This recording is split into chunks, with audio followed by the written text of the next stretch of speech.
Takže, vítam vás v tomto podcaste. Robím to prvýkrát, tak hneď hejteri, vám hovorím dopredu, budú tam nejaké nezrovnalosti, nedokonalosti, prepáčte mi za to, ale vy ste najlepší. Takže, Jurko, vítajte v mojom podcaste. Kamarát, ďakujem ti veľmi Ahoj. pekne. Chcem ti povedať, že máš tam nejaké veci, ktoré by sme mali ozrejmiť. Takže začneme asi tak po poriadku, všetko si tak zhrnieme, aby si sa aj ty si povedal z tvojho hľadiska, ako to bolo. Môžeme asi začať. No takže ahojte, ďakujem ti za pozvanie. Chcel by som len povedať ľuďom, že viem, že už čo sa stalo sa možno nedá vrátiť späť, ale ide mi o to, aby ľudia videli pravdu, ako to bolo naozaj a nečakám od nikoho žiadne odpustenie. Chcem len, aby sa veci dali na správnu mieru. Začneme prvou otázkou. Ako si sa prihlásil do Mama ožeň ma? Takže povedal by som asi toľko k tomu, že nechcem, aby si veľa kto myslel, že som sa hlásil do tejto reality show sám, že idem si hľadať ženu pomocou telky do reality show Mama ožeň ma. To vôbec. Bol som oslovený v podstate réžiou Jojky, že si ma pamätali z predchádzajúcich reality show, že či by som nechcel ísť do nového formátu zoznamovacej show. Áno. Takže vlastne ty si sa ani neprihlásil. Takže vlastne nie, neprihlásil Teba som oslovili, sa. Áno, no? oslovili ma, hej. Dobre, a tak to je vlastne osloviť, išiel si tam a tam ste sa dohodli, že vlastne budete točiť nejakú show ohľadom dating show, či čo si mi to hovoril, alebo niečo také? Hej, áno, no v podstate mne bolo napísané na Instagram, či idem do reality show, ktorá sa bude volať dating show. Nebolo vôbec nikde najprv povedané, o aký formát sa jedná, tajili ten názov. Jasné. V podstate 40 ľudí verejne uviedli do omylu, čo sa zistilo až predposledný deň natáčania. Áno. No vlastne nikto nečakal, že sa to bude volať Mama ožeň ma. Lebo podľa mňa asi aj oni sami vedeli, že by sa im tam skoro nikto neprihlásil. Vzhľadom na minulosť tej reality show, chápeš ma? Dobre, a teda tak si tam prišiel, teda začali ste točiť. Kedy to bolo točené? Vieš čo, to bolo točené zhruba 3/4 roka dozadu. Takže to ešte trvalo, kým sa to zostrihá celé a jedno s druhým. Takže nebolo to teraz, to už dávno bolo. Vieš sa mi k tomu nejako vyjadriť, že jak postupoval tento konflikt vlastne s tými ľuďmi tam, alebo ako to všetko začalo? Hej, no začalo to v podstate tak, že ja som mal ešte v minulosti nejaké nezhody s tým ich režisérom.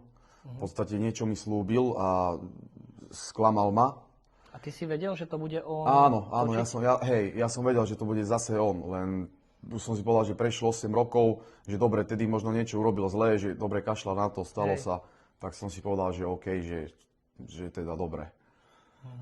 No a začalo to tak v podstate, že vlastne od rána sa pil alkohol, bol akože party deň, mala sa robiť akože party, no a večer sa malo ísť vlastne s babami do mesta. No ale po tej party vlastne počas tej party tam došiel ten režisér, predtým už to bolo také, že pôjde režisér, že ukludníme sa, poupratujme, že všetci sa upokojte. Áno. A došiel v podstate ten hlavný režisér, no a bol tam asi pol hodinu a po nejakých 20 minútach, ako tam bol, došla za mnou Klaudia, že Juraj, že to sa bude volať, že Mama ožeň ma. Pozerám sa na ňu, že neveril som tomu, vieš, že srandu si asi robí, nie? No. Potom vlastne došla zase, že Juraj, že to je Mama ožeň ma. Že pod za samom, že keď neveríš. Tak som išiel za tým samom, čo bol ten hlavný producent alebo režisér. Došiel som za ním a ja, že Samo, že to je Mama ožeň ma. A on iba s takým iba úsmevíkom, že a to bolo všetko. A hovorím si, že nie, neveril som tomu, lebo chápeš ma, to by nikto neuveril, že niekto tam dojde, čo ho ľudia majú rešpektovať, má byť nejaká autorita, čo tam v Jojke pracuje neviem koľko rokov, najhlavnejší režisér a on proste si dovolí legálne 40 ľudí s tým, že povie, že to je dating show, 5 dní malo trvať natáčanie, on si povie 4. deň, že to je Mama ožeň ma a zmizne preč. Takže vlastne ty, ako si pil, Tak si sa to vlastne s ním rozprával a on ti toto povedal a on odišiel, či ostal Áno, tam? Či... áno. On vlastne odišiel a my sme dokončovali to natáčanie. Ešte sa dokončovalo akože tá party. Hej. No len počas toho dotáčania som sa rozprával s tými babami a oni mi povedali reálne, že Juro, ale to není žiadna sranda. Že to je naozaj mama ožeň ma. A až vtedy mi to tak začalo dávať tú reálnu hodnotu toho celého, že vlastne čo sa tu deje. No a potom vlastne ja už som mal taký tlak z toho minula, že vlastne už ma raz zradil. Hej. A teraz si takýto človek zase dovolí voči mne. Vieš, už som si to zobral tak osobne. Vieš, dotklo sa ma to. Takže oni to vlastne nebolo tak, že ty si mal nervy na tie dievčence, alebo že ty si tam, lebo píšu o tebe to, že ty si mal nervy na dievčence. Hej. Ty si mal, že ty si to robil kvôli tomu, že oni ťa nezavolali niekde na party, Áno. že nemohol si s nimi ísť. Áno. No, Dobre, ale vráťme sa ešte k tomu konfliktu, to si mi nevysvetlil. Ako bol ten konflikt s tým, kedy začal ten konflikt s tou režiou, alebo s tými vlastne, ako začal ten konflikt? No a vlastne za mnou došla režisérka, že Juraj, že koniec natáčania, že koniec, že chod domov. A vlastne, ja že dobre, nie, že, ale povedzte mi aspoň nejaký dôvod, že prečo mám ísť domov, že zle sa chovám, alebo čo, že vysvetlite mi to, že proste nie, že chod domov, že samo povedal chod domov. Došla za mnou za chvíľku ďalšia režisérka, že Juraj, že chod domov. A ja, že prečo mám ísť domov, že dajte mi normálne zavolať Samovi, nech mi Samo povie normálne na rovinu, že prečo mám ísť domov. No a začali sme volať so Samom, už samozrejme ja som bol tiež pod vplyvom alkoholu, už som začal vyťahovať aj veci z minulosti, že prečo ma zradil a že jak si on môže dovoliť vlastne dojsť tam. Takže ten telefonát to bol jemu. To bol jemu. Aha, Veď, počkaj, aby ľudia teraz verili, ja ešte môžem poprosiť, daj to video teraz tuto dole, nech si to ľudia pozrú a je tam normálne reálne povedané, že ten konflikt bol za Sama. Kričal som tam, jak zmyslo zbavený, že Samo. Áno. Takže dáme to tam, teraz si to pozrieme. To vidieť! Televízny. No poď, Samko, môj zlatý, poď! Takže tu sme videli, že ten konflikt vlastne nebol že na tie dievčence, ale čisto len na tú, respektíve na toho Sama. Áno. Ja som zavolal tomu Samovi, že vlastne, že prečo ma posielajú domov a že ako si oni môžu dovoliť toto urobiť, že on takto verejne oklame 40 ľudí. No a vlastne začali sme sa hádať, on mi začal hovoriť, že či ja viem, že kto je on, že proste keby není jeho, že po mne ani pes neštekne, že som normálne takéto veci mi rozprával, že keď mi volá kto povie, že mám odísť z toho domu, či z toho bytu, že mám v momente odísť preč, lebo že oni tam dojdu s voľakým a že mi s tým pomôžu. Aha. Tak jak mi on povedal toto, tak som chytil nervy, že ty mňa, čo si dvakrát už ojebal a teraz si ešte 40 ľudí ojebal, tak ty ideš mne sa vyhrážať. Ešte, kámo, to bolo volačo proste, že on si počkal, presne on čakal ten rozhovor, kedy ťa až úplne vystupňuje do toho najväčšieho tlaku a potom presne vedel, kedy má zaútočiť a čo ti má povedať v tej najlepšej chvíli. To je, keby ti volaj zautočil na rodinu a prestaneš sa vlastne vedieť ovládať. Vieš, a ešte pod vplyvom alkoholu proste ti prepne. Dobre, takže nakoniec sme zistili, že vlastne to nie je ani tak, ako to povedali. No nie, ja keď som videl, vieš čo, keď som videl z ostrihy tých dievčat, čo tam hovorili, že nožík a takéto veci, ja som sa tak smial. Nožík tam ani absolútne není spomenutý. Iba debil by sa mohol vyhrážať nejakým 3 mladým dievčatám, že ich tam postrieľa s pištolou, kvôli tomu, že nechcú ísť so mnou do mesta. Fakt iba idiot by veril tejto verzii. Tak ono, asi aby to malo nejaké číslo. Veď áno, počkaj, reálne, jak by to on inak mal urobiť? Samozrejme, že ten režisér to nebude tak strihať. On to nemal jak inak urobiť. Ano. Ten konflikt, začiatok tam nemal on inak jak urobiť. On to musel presne takto spraviť, aby sa vina netýkala na ňo, aby vina nebola smerovaná voči nemu, ale na mňa, vieš. No dobre, takže to by sme mali.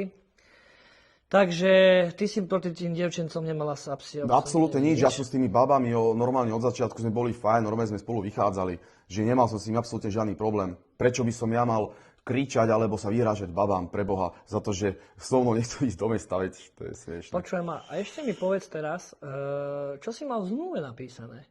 No kámo, ja som zmluvu ani že podpísanú nemal s nimi. Takže ty nemáš ani zmluvu? No, ja nemám originál, že ani zmluvu s nimi podpísanú doteraz. No. No dobre, takže zmluvu nemáme. Na čo by nám bola? No. Na čo by nám bola? Mluvu nemáme, na čo nám je. Ďalšiu otázku by som ti chcel dať asi takú, že čo hovorila na to tvoja rodina, tá krstná, čo tam bola? No vieš čo, to je ďalšia vec, to vlastne nebola moja rodina. To bola normálne, že zaplatená herečka, ktorú som prvýkrát v živote videl a mala mi akože hrať moju krstnú mamu. Takže to bolo klamstvo? Hej, ani to nebola vlastne moja rodina, vôbec prvýkrát som ju videl, tú ženu. Dobre. Kto volal tam policajtov, alebo že jak to bolo s tými policajtami? Lebo písali ešte aj to, že si zavretý, že si vo väzení, že... Dobre, ja netvrdím teda, že to píšu oni, alebo tak, však už ľudia sa chytia toho, nie? Však bullshit. Áno, jasné. Ale takže, že kto vlastne volal tú políciu? A ešte potom mám nejakú otázku na teba, povedz mi toto. No, políciu volala réžia. Ja som tiež videl akože zostrihy nejaké rozhovorov dievčat, čo tam hovorili, že oni sa báli o život. Ano. No proste divadielkou tam hrali, lebo fakt, ja som išiel do tej, išiel som do tej izby, oni to tak postrihali, aby to bolo agresívne, žiadne za tými dievčatami. Pritom ja som im iba išiel povedať, že babi, nebojte sa, tento konflikt je tu za tohto, že čo sa tu stalo, že aby ste vedeli, že ak sa správa tento človek, čo nás tu teraz oklamal, len oni to hneď tak tam urobili, že čak nevedeli ani oni. Asi, že vieš, však blázon tam kričí za dverami. Tak báli sa. Hej, jasné, to... Musí zase pochopiť. Hej, to aj rešpektujem, to zase nehovorím, že a oni asi zmluvy majú. Réžia volala policajtov, normálne to mám aj na papieri, veď mám policajný spis, mám tu asi 3 A4, no to mám aj odfotené, môžem to ukázať. A je tam presne napísané, že políciu volala režisérka. Takže absolútne žiadna Klaudia, Vicky ani Paulína nevolali policajtov. Áno. To bola polícia privolaná réžiou. No dobre. Prišli policajti, však vysvetlil si čo ako, asi postupovali normálne, však aj mali, však nech sa to vyrieši. Bol si v kontakte s niekým? Vieš čo, hneď Vicky si ma hneď zablokovala na Instagrame aj s Paulínou. Im sa ani nedalo napísať, že čo sa vlastne stalo, že nič, to len blok si ma dali. Jediná Klaudia so mnou komunikovala, normálne tá si asi jediná nechala normálne reálne vysvetliť, že čo sa stalo. No a potom vlastne nejaké 3 dní po incidente som volal s Klaudiou a pýtal som sa jej, že vlastne, že čo teda, že jak to celé tam vyzerá. No a povedala mi, že Juro, predstav si, že jak nás navádzali na odpovede pri normálnych bežných otázkach, tak predstav si, že teraz, čo si urobil tento incident, že jak nás teraz navádzajú na odpovede. Aha. Že, vieš, to je ešte 5-krát väčšiu váhu, má ten agresívny útok a tie otázky ich budú úplne, že ešte viacej, vieš, smerované na to, aby ma dali dole, vieš. No, tak nakoniec sme zistili, že nie je všetko tak, jak tvrdia médiá, ale veď z toho sa robia, ak sa hovorí čísla, to musíš to aj pochopiť. Nie, že pochopiť, ale píšu o tebe, že si bol nafetovaný a neviem čo. Myslíš si, že to je normálne, toto, čo robia ľudia? Kamo, vieš, žijeme na Slovensku, ja už som si zvykol, že tuto každý človek ťa proste bude riešiť. Keby sa stane nejaký podobný príklad volade v Amerike, alebo čo, tak ľudia o tebe ani nevedia. Vieš, to len proste tu na Slovensku je to všetko tak. Aj keby si pán Boh, tak ťa zhejtuje voľaký satanista. Hej. Asi máš nejakých hejterov, že? Vieš čo, nesledujem moc tie hejty, videl som, že ľudia mi vypisujú, že Juro, vybuchol internet. No hejty, vieš čo, mám určite hejty, jasné, že mám hejty, to je samozrejme, ale akože neštudujem to, nečítam to, ale kamarádi mi iba hovoria, vieš, že vybuchol internet. Tak a ja som ti hneď písal, že kámo, že to je brutálne. Extrémne. Ale aspoň ste mu spravili čísla, nie? Aspoň má chlape čísla. Koľko si zarobil? Kámo, čistú nulu. To nič? Čo ti je? Vieš, čak to bolo? Najprv mi ponúkal nejakých smiešných 300 eur za 5 dní. To som povedal, že vôbec. Potom som si išiel večer lahnúť. Hovoril som si tak, že Juro, že však nejde ani o tie peniaze, že však bude sranda, že nemáš čo stratiť, že chod to skúsiť, že budú tam baby, že budeš volať kde mimo bytu, že bude tam sranda, že chod do toho. Tak mi to tak nedalo, potom mi nakoniec povedali, že mi dajú 500, nakoniec mi povedali teda, že 700, že s tým, že budú ti kupovať jedlo, budú sa o teba starať. Akože toto nemôžem zase povedať ani polku slova, že akože áno, kupovali ti cigarety, jedlo, proste starali sa o teba, že boli akože takto, že zlatí, vieš. No ale nulu mi vlastne nevyplatili mi nič nakoniec, lebo ešte 350 eur mi vlastne dali pokutu za poškodenie majetku, ale tú pokutu vyplatili. Jojka honorá vyplatila. A tých 350 eur, čo mi mali akože ešte doplatiť, tak to mi vôbec nedoplatili. Takže si sa robil nulu. Takže nula, hej. Takže nakoniec si z toho nemal nič, len momentálne na Instagrame môžeš byť slávny, keď chceš, môžeš byť influencer, alebo môžeš byť všetci hejteri teraz normálne čakajú na to, kým ťa môžu psychicky zničiť. A za toto nás zničia asi aj teba, aj mňa, ale však mne to je jedno, ja to mám v No dobre, a ešte som tam zazrel, že tie devčatá sa dosť na teba vyjadrujú, aj teraz točia nejaké veci na teba. Ako to vnímaš ty? Počuješ ma, ja si to uvedomujem, že tie baby museli urobiť niečo, čo im bolo povedané, aby to malo nejakú hlavu aj petu. Bolo im za to zaplatené, nečudujem sa im. Boli viacerí proti mne, museli držať spolu. Hej, cítiš niečo k ním, nejaký takú nenávisť alebo niečo také? Vieš čo, vôbec, ja som taký človek, že ja sa na ľudí nehnevám. Ja mám sebe, kámo, vždycky lásku, ja každému odpustím. Ale myslel som si, že sú fajn tie baby, ale keď som si to doma pozeral, akože tie zostrihy, tak bol som trošku z toho sklamaný. Ale babi, nemám proti vám nič, len ste pre mňa klamárky a dúfam, že už sa asi ani nebudeme vidieť, lebo takýchto ľudí ja do svojho života nechcem. Ale nech sa vám darí. Takže chceš sa ešte niečo vyjadriť, alebo chceš ešte niečo povedať na kameru, čo by si mal na srdci? Tak povedal by som ešte asi k tomu toľko, že ľudia, ďakujem vám veľmi pekne, že ste si našli na mňa čas. Veľa z vás určite aj porobilo chyby, keď boli pod vplyvom alkoholu. Nechcem sa na to vyhovárať. Viem, že som urobil chybu. S odstupom času sa na to pozerám a uvedomujem si, že tá moja reakcia asi nebola primeraná voči tejto situácii a že som sa nechal vyprovokovať ako malé decko. Mrzí ma to, ale človek robí chyby, sme tu na to, aby sme sa poučili a išli ďalej. Takže sme na konci videa. Jurko, tebe ďakujem, že si prišiel. Kamarát, ja ďakujem tebe. A dáš sa bráško. Aj, díky moc, aj ty, kámo. Díkes. A vysledujte môj profil. Tu vám dám Instagram. A možno keď sa nám zadarí, tak budeme točiť ešte viac. Ahojte. Čaute.